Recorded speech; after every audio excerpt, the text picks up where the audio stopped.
Wewa olero nabagamba tukyusamuko ku nkuba ate ne tulebaleeterako ku style ate endala sigiri nti ate neetaaga buyambi ate nina ennaku eyo ate tugira ne tuvaayo ne tukyusamuko ate n'olwaliro tusazeewo tukyuseemuko naye nga gwe ate naba kubanga osubscribinga mukwano agenda ku channel yaffe teekamu olutambula mu Uganda butereevu ogenda kubanga otufuna bulungi nnyonyi endala personalizinga konako mu kadaawo teweerabira ogenda kuba ofuna notification program zonna zetuteekayo biri ng'ozifuna tulikinge mukwano okomentinge ate osharinge amanya n'eddoboozi namwanje Irene ndi n'omukulu oba mukuze bukuza naye era mukulu munnange kubanga mukulu nze mpa sina kyenjogera ndi n'omukulu omukulu Brian Wako gwe tulina ennaku lwaleero agenda kuba atubuuzaako tuwayewayemuko freestyle nabaga tuve mu mbeera y'okwekubagiza nedda lwaki nedda omukulu tusanyuse nnyo okulaba bana nange okusanga ng'onyirira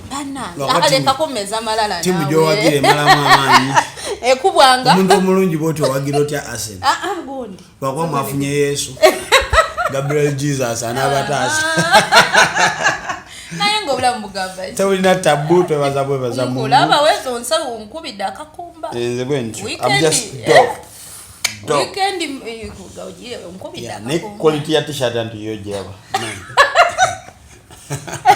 omukulu odoza tufana ku weekend aleka agenda kuntwalako auto kubanga teri kigaana ngenda ku kalenda tulinawo concert Palaso Nerema olunaku olwaleero courtesy of Nobat Events yango tusasula akalango ono bitera shija baya wededda yango abifu bikolerawo okay yango tusasula ez'obulanga I know nenga chechiyo tewali nnyo kyamaanyi tubangayo mpolampola omukulu njagala dde tuwayewayemuko kubanga sina tabu ebiboozibozi tuba na bingi ntera okulaba ng'obuuza abantu ebibuuzo ne ngamba bannange ngamba nange kalingwako nga wendi kyoyagala ky'obuuza kyenziramu Brian Wako amanya agaffe gali gennyini Brian Wako geego gennyini gwewe lwaki wasalawo okubanga okozesa amanya because I'm original in whatever I do so saga kubuzabuza made manyinze nze kakozesa namwanje Irene gali gennyini si buzabuza namwanje mumba mwedira ki tweddirango nze neddira engabi n'engo ziriibwa engo engabi n'engo mama we yeddira ki yeddira kobe mama wange yeddira kobe mama ozigyeko naye toyinayo kojja fe ali ku kamera sevumbe naye kojja ekintu kya famire tukivugira so mama wange nakayiwa Betty yeddira kobe bampita Brian Wako neddira ngabi tata wange Wambuzi David yeddira ngabi era nga ndi musajja mulangira naye nga babira bakakkamu ate gwenga omulimu gwenkola gwanyonoona nali mukakkamu naye gye byaggwera Abdala oyo yanyonoonye leka nawe Abdala yasanze wakwonoone nkola naye eri mani manyi gwotoononedde ekyana kya Abdala yanyonoonye yansanga ni mukakkamu ekyana kyatu okyonoonye kyonna okiremesezza okuwasa nekisoboka so basically that is me Brian Wako aviira wa nze nva Kaliro district probably osogiyita Namutumba district kuba kati wabetwi ndi ku boda ya Kaliro ne Namutumba bwe bazisalamu bwe bagisalamu Kaliro yali Kamuli Namutumba yali Iganga bwe bazisalamu batusaliramu ku boda kwenyini so nze nemba nti all my life mbadde I would say Kaliro kubanga okusoma kwange budini SS okula kwange Kasokwe okuzaliwa kwange budini St Francis Hospital so basically I'm a Kaliro boy omanyi okukoba muko nchako kubasugia kumwena abantu baiswa be Kaliro how you doing people this is your boy Kaliro boy ate mnegayo nasanyinde nyali so proud abala basinga ba kukoba tibenda byakukoba akatali tibenda bya background background nayo musi abejija tebagala kumanya chiche bali I know but inze ndi proud because mbera onengamba nti emu kubyetuseeko that's why next lanze kenyini nengera mu company bajita Kaliro Sugar mbagamba mwe bagayi get serious how do you be nga muri company singo bunene mu Kaliro nga you have the biggest brand with you here ngate msola mufula brand ambassador mutegeeza ki so ndi so proud okuba nti nva Kaliro era ndi so happy. Ati Brian Wako otuliiriddemu tugayiza mwa otubbye nno ku by'okusoma yobbye ebigezi. Okusoma kwange kyaliwo ekiti. Nasoma primary nagisomera Mpoma Satellite Nasan Primary School. Tata wange gye yali akolera because by then yali mu yali mu government owned company gye bayita Uganda Telecom whereby now ndowooza simanyi oba China ya government but they were laid off nga privatization bagitunda so by then bali bagita mango jijukira so kati nze gye nasomera Mpoma Satellite Nasan Primary School nensoma paka P7 of course nengenda ku Mukono High School that is all Mukono nensomerayo senior 1 senior 1 then nengenda Ebudini SS nensomerayo senior 2 senior 3 Kaliro patataliko bamlenga of mulimu ne to relocating ila dale Kaliro kati ya nensomera senior 2 senior 3 senior 4 nengenda ku St Joseph's College Namagunga tata wange ya spending ngenda kunyonyola ki atusomesa masomera agebe nensomera ku St Joseph's College by then fe na malira ne katbajuchusa ownership ne bajufula St Joseph's School na Magunga nensomera senior 5 na senior 6 I was the best student in the science class nachojo abantu achimanyi yes and I was the best student atenga na lead scholar katata wange lwachi atusomesa masomera agebe chichino tata wange yali musajja mwavu achali tetuli bagagga tetuli ba hustlers omwavu ayizo somesa mwana masomera agebe andulira abavu abasinga abaana babasomeseza mu masomero ga layisi tata wange yali mwavu ne yatusomeseza nga Mugebeyi naye nga basiba batugoba olia basiba musomera ku papula ku papula njaleta madama nyinzenze ke yakakola anafu kati mama ne tata mama wange is a primary teacher asomesa Lugazi kati tata wange bamulenga off work nena ngamba Brian mukwatagane mama wa moyo ngale tata ngo musajja yenanga iya netuso kwanga tukolaji tuzoma kati ngabana babavu banne abalala ngabasome masomero ga babavu ngabe bagenda kusomero nga fetuli waka bango oluzbango bya school fees stanga bamugobye ngatugamba Brian mugume esomero ku musomero ali abeyi sagamba teke mukali akasomera apa like waka we were 25 I just lost a brother then netusigala bana ya kati tata masaga musomere masomero ngaga bali banga njaga mufune future enungi estegera that means daddy yali amanyi value yo kusoma yes era yangamba Brian tekikugasa kusomera musomero lya kisiru lya layisi nga nabana basomera mbaba nako muvemu mugenda kuba musako yabanako vicious cycle of poverty ojimanyi ogenda kuvana nako kwataganya na munako wasomu nako ostegera vicious cycle wetu webera so tata yafuba nnyo kulanga kusomesa masomero ga Beyi nenze bango banga nnyo nze ne ku senior 6 yange nali sijajitula why because bali bamanya fees were first term fees were second term no third term nze okola ebibuzo bya tasoka GP I remember ne mukola GP nze nayingira late ngabana batandise da like 15 minutes nensaba nga negayira bwegayirizi nensoma I mean nenkola ebibuzo bigenda okudda nga nze mbasinze mu science class what usereti nze yatuka late but chenja okujukya mu ebyo byonna bemala nyantandika kati njaga kuisa katono ndandika okukola like my senior 6 vacation nali ntunda mafuta different petrol stations nze nakola sente ne savinga ulia ne savinga nengenda kusomero nzije results zange za senior 6 ngabamanya senior first term ne second term ne third term semango ali okwagala nnyo abantu yeah I know batugana nokuddayo tetwagala so benaja results zange da obulamu kali ngabo bimanyi that's how bana mala senior 6 then after senior 6 no after senior 6 natule emyaka jali ko mingi natula close to 3 years nasina kusoma because tatu wange yata ina send atenga nze nino okwewerera mukwewerera okwange nali sobola kwa affordinga jukira basically mbalange yatandikira okwewerera kuba najjayo nakolanga sentence asule bye nasoma senior 6 nzijeyo gondi zange kati then nalino kukola center ndyoke joining campus or you know era bwe kyali after 3 years nali ntunda mafuta mu vacation yange nga nkola kiro ngemisana nzoma nasomera ku Crane Media Institute by then yali Rwandegea kati sawa no bali wakaliga so mukola nga wenkola kiro during that time okusoma kwange save kako because at night try nalinga nkola night shift nga during day mbanzoma kakati Brani mukusoma kuno wali owuliranga oyagala nnyo kusoma bya mawulire oba it was just a by the chewunyisa ninga daga lwanga one of the people I admire in this business nasoma graphics designing and video editing but because of the experience and the different people we linked up with during that time naisanga ndi ku TV company je nkolera Next Media Services with due respect mukama wafe HR yatugamba nti yetasaba qualification Ayagala busobozi chicho osobola okola so I went there by then but namalo okusoma after my graduation before even I graduated then I was so passionate about work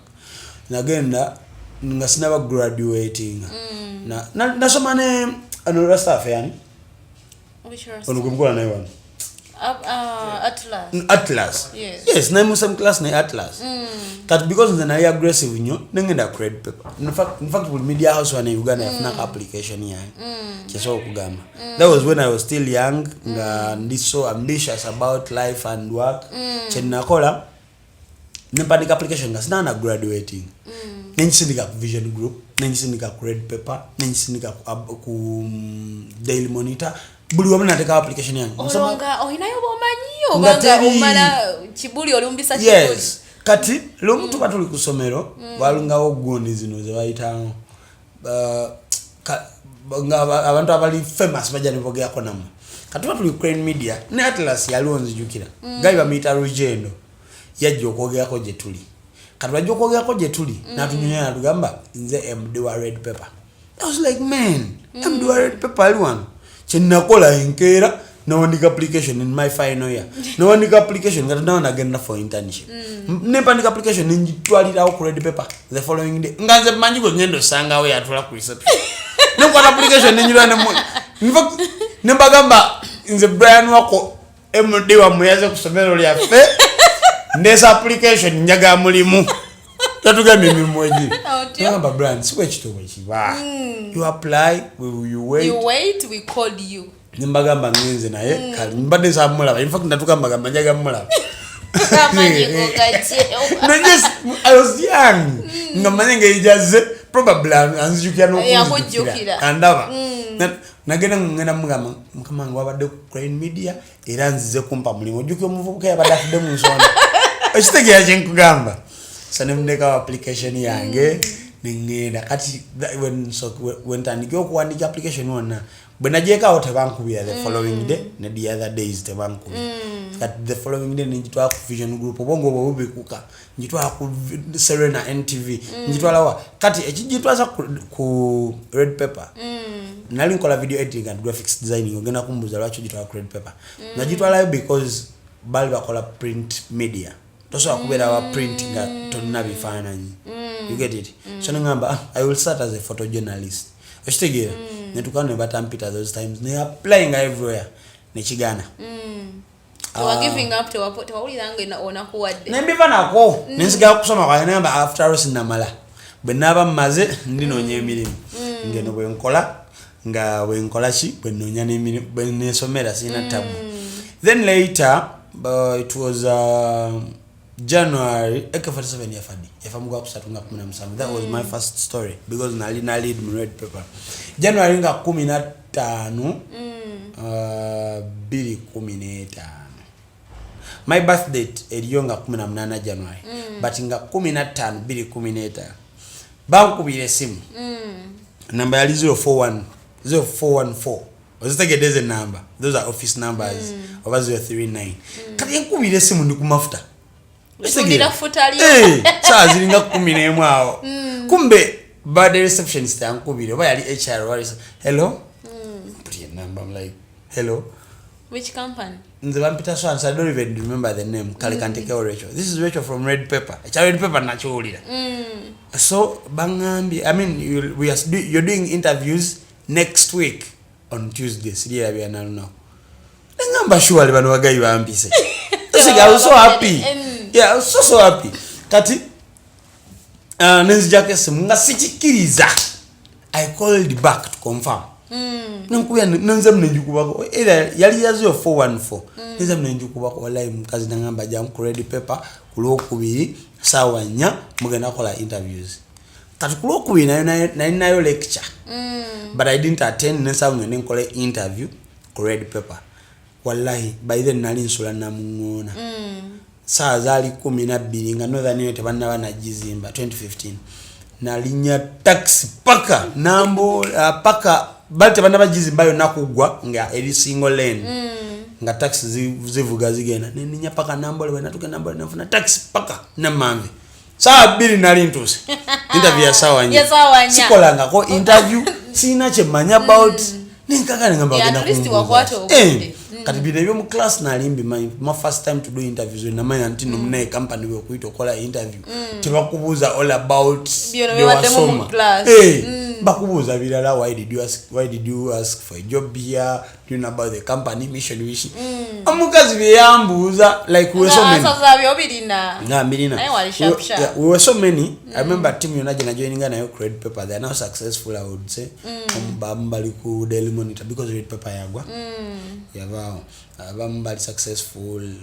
but they are editors and everywhere. In fact NBS we nkola editor wafe Dalton Kawesa news bakakulia newsroom na yali obi wange kuchi Red Pepper ne all the time when to come mbera bwet nzijukiye kigambo tato wange kyangamba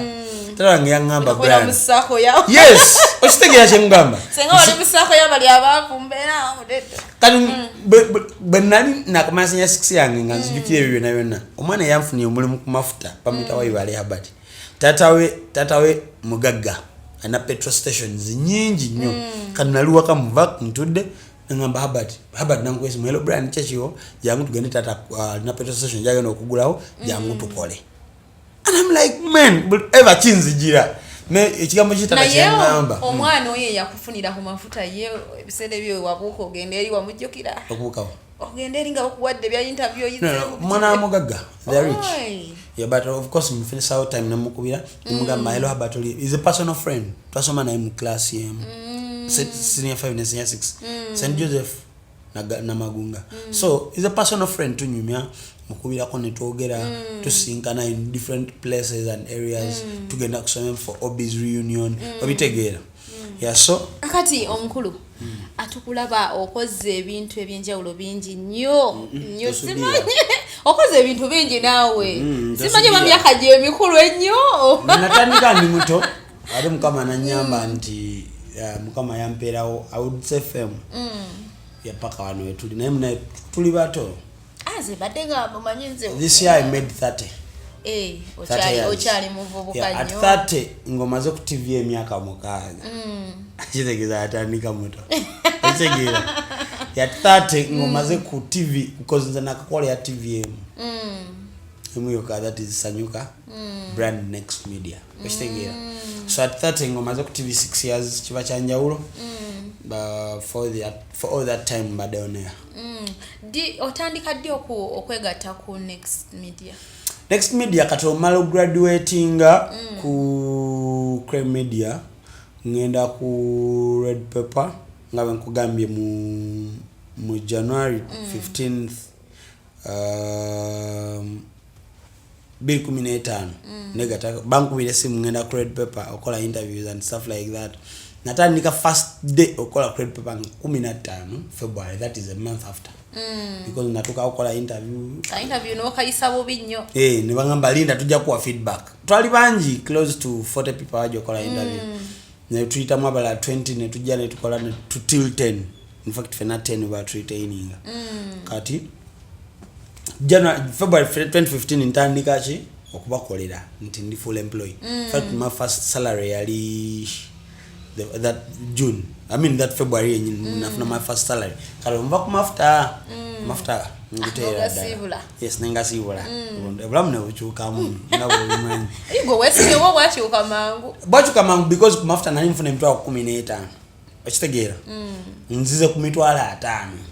gwe nga wakikubira wa yes my first time no bangamba ngenda funa salary wa mitwalo 5 credit paper wano badde mfuna 15 nenga transport okuvena muona paka eri walako ne sente za mfield bichi oyeno balabala munga le sente zigwa ali no ulira February yenyini yasoka bampa salary wa mitwalo 9 ngande se 15 nenzira ku 9 nempunga ngaze mwali mwalagana bakiziganyago kat because February yali half natandika February nga 15 okola ate ne scholar stories wera because by then bali basasula per story oba per pick I take because bulifana bali chaswe 13 then ne story kad ne bampe mitwalo 9 nempunga wasikane sigaddeyo ku mafuta gange nyankubira kundi rugendo mugamba rugendo so namba Abrahams we bikola nze nalingize nga rugendo nasimulanga ko because he had come to our school nagena ngagenze wa office ya muganda wa ngabuli rugendo you get it